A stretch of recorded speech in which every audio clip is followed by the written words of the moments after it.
오늘도 우리 말씀을 붙들고 승리하시기를 축복합니다. 하나님께서는 인간을 기계로 만드시지 않으셨기에 인간의 자유와 사색을 금하시지 않습니다. 그렇다면 우리는 하나님의 말씀을 잘 살피고 바른 이해를 갖도록 노력해야 된다고 하는 말씀입니다. 그렇지 않고 막연하게 전통적으로 남을 따라 하나님을 믿는 것은 게으르고 불성실한 태도이고, 또 그렇게 할 때에는 고난 문제를 이해하지 못할 뿐더러 하나님을 바로 섬길 수가 없다는 것입니다. 그럼 우리가 하나님을 하나님으로 섬기려고 하면은 어떤 믿음의 자세가 필요한가? 정말 하나님을 하나님으로 내가 섬기려고 하면은 어떻게 해야 되는가? 오늘 본장에서는 하나님을 인정하는 삶에 대해서 쭉 설명을 해주고 있는데 대단히 중요한 메시지가 담겨져 있습니다. 자, 우리는 하나님을 인정하는 삶을 살기 위해서 먼저 인간은 무지하고 약한 존재임을 깨닫는 일이 급선무라는 것입니다. 우리는 무지하고 약한 존재다. 하나님께서는 지금 욥에게 오늘 리오단에 대해서 이야기하면서 이 리오단을 낚을 수 있겠느냐 이렇게 묻잖아요. 여기 리오단은 많은 신학자들이 설명을 하고 있습니다만은 어떻든 악어 종류의 동물입니다. 많은 신학자들이 악어로 해석을 하고 있는데 이 바다에 있는 고래라든지 또 돌고래라든지 또 물에 사는 공룡 이렇게 이야기하는 분도 있고, 혹은 우가리트 신화에 등장하는 머리가 7개 달린 괴물 등으로 이야기하고 간주하는 이런 설명도 있습니다. 어쨌든 악어라고 생각을 하면 우리가 가장 이해하기가 쉽습니다. 하나님께서는 욥에게 이 악어를 네가 낚시를 가지고 낚을 수 있느냐 이렇게 1절과 2절에 보면은 묻고 있습니다.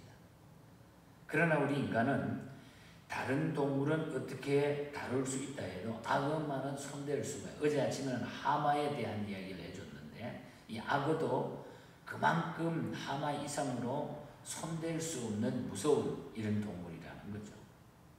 다른 동물은 어떻게 다룰 수 있다 해도 악어만은 손을 댈 수가 없다는 것이죠. 인간적인 어떤 방법을 다 동원한다고 해도 악어의 강한 힘을 사람의 맨손으로 막을 수가 없다. 4절에 그렇게 설명을 합니다. 그리고 7절에서 10절 사이에 보면은 악어와 싸워서 이길 수가 없다는 거죠. 사람이. 그것은 우리의 종도 될 수 없다. 이렇게도 또 이야기하고, 새와 같은 애완동물로 만들어가지고 어린아이들과 함께 놀 수 있도록 메어둘 수도 없다. 또 창으로도 그 가죽을 찌르지 못하고 작산, 물고기 잡는 이렇게 쏴는 쇠로 만든 작산 있잖아요. 고기를 찌르는 거. 이 작산으로도 그 머리를 찌르지 못하고, 우리는 여기서 인간의 나약함과 미약함을 시인하고 하나님의 절대 주권을 인정해야 된다고 하는 것을 쭉 하나님이 설명하고 있는 것을 보게 된다는 거죠.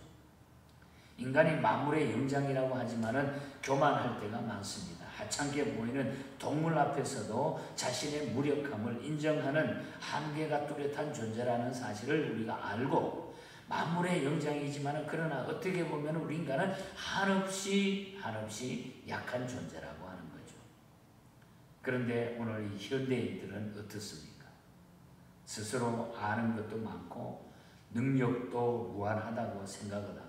심지어 하나님을 향해서도 하나님께서 불공평하고 하나님께서 무능하다고 하면서 무시하는 일들이 많습니다. 하나님보다 자기가 더 높아지려고 하는 이런 일들이 얼마나 많습니까? 악어만 놓고 봐도 인간은 너무나 무지하고 약한 존재라 하는 것을 지금 하나님께서는 욥에게 설명하고 있는 것입니다. 그러므로 우리는 인간의 연약함을 깨닫고 겸손히 하나님을 섬겨야 된다. 하나님의 절대 주권을 인정해야 된다. 인간의 무지하고 약한 존재임을 깨달을 때에 우리는 하나님을 인정하는 삶을 살게 되는 것입니다. 그래서 욥기의 주제는 하나님의 절대 주권이. 우리가 하나님을 떠나면은 아무것도 아니라는 걸 할 수가 없다는 거죠. 그리고 10절과 11절에 보면은 천지 만물이 다 하나님의 것임을 알아야 돼요. 인간은 참으로 교만합니다. 10절에. 그러나 생각해보면 초라할 정도로 약한 존재가 우리 인간이라는 거죠. 그래서 하나님께서는 11절에 보면 뭐라 그럽니까? 온 천하에 있는 것이 다 내 것이니라. 하나님 직접 이야기하는 거예요. 온 천하에 있는 것이 다 내 것입니다. 이 말씀은 우주 만물을 창조하신 분이 하나님이기 때문에 온 천하의 소유권도 하나님께 속해 있음을 기억하라. 그 이야기입니다. 우리의 육체도 우리의 영혼도 하나님께 속해 있습니다. 여러분. 우리가 마음대로 할 수 없어요.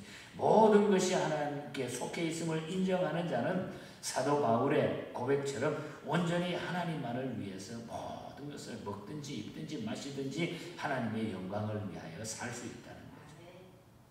그런데도 우리 인간은 착각해서 자고할 때가 참으로 많다는 겁니다.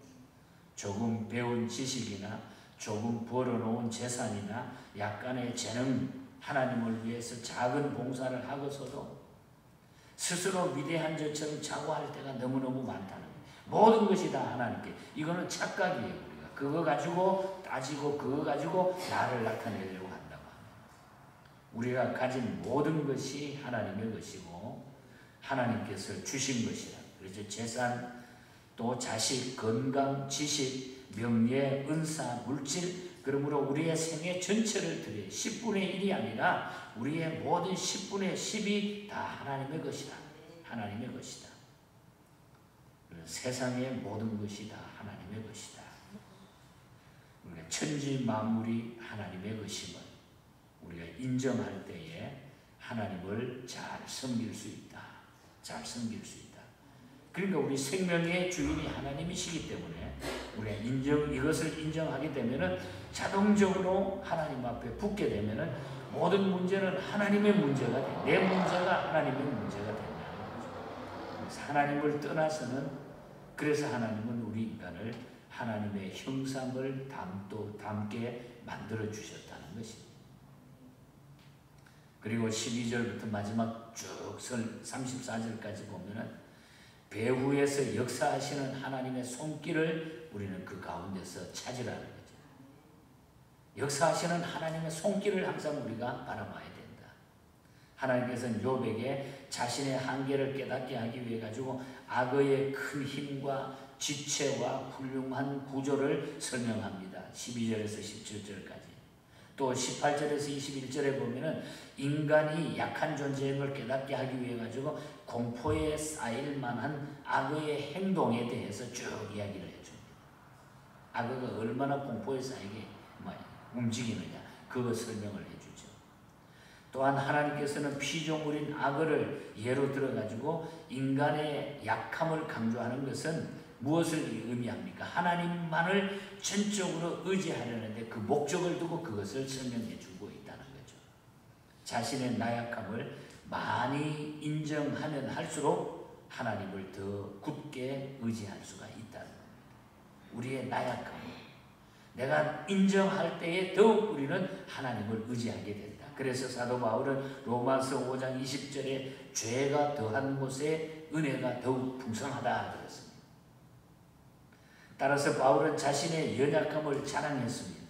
더 나아가서는 철저하게 자기 부인을 선포했어요. 자기 자신을 부인하는 것을 선포했어요. 우리 예수님께서도 뭐라 그랬습니까? 나를 따라오려거든 자기를 부인하고 자기 십자가를 지고 나를 따르라, 이렇게 말씀하셨죠. 이처럼 큰 악어는 튼튼하고 강한 몸집으로 인해 가는 곳마다 사람과 다른 피조물에게 위압감을 준다 그랬습니다. 위압감. 22절에서 32절 사이에. 그렇기 때문에 인간은 그 악어와 겨루어서 도저히 이길 수가 없다. 33절, 34절. 그러나 하나님께서는 악어의 육체를 만들었으며 악어를 다스리는 능력을 하나님은 갖고 계신다. 인간은 할 수가 없다. 뭐 작살로 쏴도 창으로 찔러도 끄떡하지 않는데, 그렇게 움직이지 못하는, 마음대로 할 수 없는 그 악을 다스리는 능력과 힘은 우리 하나님이 가지고 계신다. 하나님이 만드셨다. 인간은 죄로 인하여 범죄하였습니다.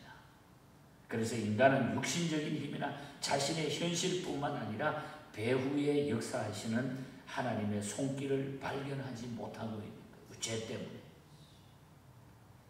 우리 그리스도인들은 보이는 물질 세계에 자신의 시야를 집중시켜 가지고 그렇게 살 것이 아니라, 우리는 보이지 않는 세계에, 영적인 세계에 우리의 눈을 돌려야 된다는 것입니다. 그리고 하나님을 하나님으로 높이고 말씀을 배워서 순종하는 삶이 하나님 앞에 중요하다는 것. 그래서 우리가 하나님을 인정하는 삶은 바로 나의 무지한 존재임을, 우리 인간이 누군가를 깨달아야 되고, 그리고 만물의 주인이 우리 하나님인 것을 깨달아야 되고, 그리고 이 배후에, 모든 만물의 배후에 역사하시는 하나님의 손길을 우리가 영적으로 바라봐야 된다는 것입니다. 그런데 우리는 그것을 보지 못할 때에 계속 하나님과 관계가 멀어지게 되어 있다. 그래서 하나님은 욥에게 하마라든지 이 악어라든지 이런 것들을 설명해 주면서 얼마나 인간이 약한가를 설명해 주고, 결국은 하나님을 의지하지 않으면 안 된다. 하나님의 섭리를, 하나님의 주권을 인정해야 된다. 그래서 욥은 이 설명을 듣고, 이 이야기를 듣고서 42장에 내일같이 마지막에 가서 보면은, 42장 5절에 보면은 하나님을 눈으로 뵙는 체험적인 신앙을 가지게 됩니다. 내가 지금까지는 생각했는데 이제는 하나님을 직접 내 눈으로 봅니다. 이렇게 눈으로 보는 것을, 체험적인 신앙을 가지면서 죄를 깨달은 후에 겸손하게 티끌과 재 가운데서 지난날의 자기 잘못을 전부 다 회개하는 거예요. 자기가 의롭고 나는 죄가 없었다고 이렇게 욥이 막 이야기했는데, 그거마저도 하나님 앞에 내가 잘못했구나. 그리고 핍박하는 자의 기도까지 용서해 달라고 하면서 욥이 하나님 앞에 내가 이제 눈으로 하나님을 뵀습니다. 이렇게 될 때에 하나님하고 모든 것들이 다 회복이 되어버리는 거예요. 그러고 나서 하나님이 새롭게 모든 것들을 회복해 주자. 엄청난 축복을 마지막에 주시는 것을 보게 됩니다. 우리가 하나님을 인정하는 삶을 살아갈 때에 모든 것은 회복되게 되지. 하나님을 인정하라는 거죠. 그래서 우리의 모든 것은 하나님의 손에 달려있다. 내가 아무리 몸부림쳐도 또 저걸 보면서 어떻게 될까 안 될까 이 걱정 우리가 하는 것보다는 하나님의 뜻에 맡기는 이 믿음으로 사는 것이 가장 행복하고 기쁜 삶이 된다는 것입니다. 내가 할 수 있는 것은 아무것도 없습니다. 따지고 보면. 그래서 우리는 하나님의 주권을 인정하고 하나님이 인정하는 삶을, 하나님 앞에 인정받는 이 삶을 저와 여러분들이 끝까지 살아갈 수 있기를 주님 이름으로 간절히 축복합니다. 하나님 아버지 감사합니다.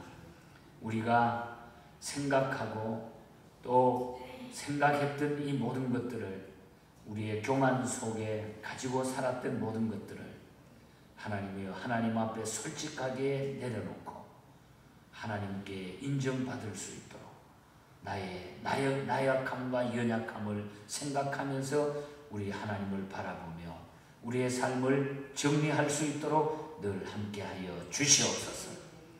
우리가 하나님 앞에 인정을 받아야 모든 것들을 인정받을 수 있는 것을 우리가 믿습니다. 하나님의 주권을 인정할 수 있도록 도와주시고, 우리는 하나님께로부터 왔고 우리의 모든 것들은 하나님의 손에 달렸음을 알아가게 하여 주시고, 인정할 때에 우리는 더 놀라운 하나님의 능력과 힘을 얻게 될 줄 믿습니다.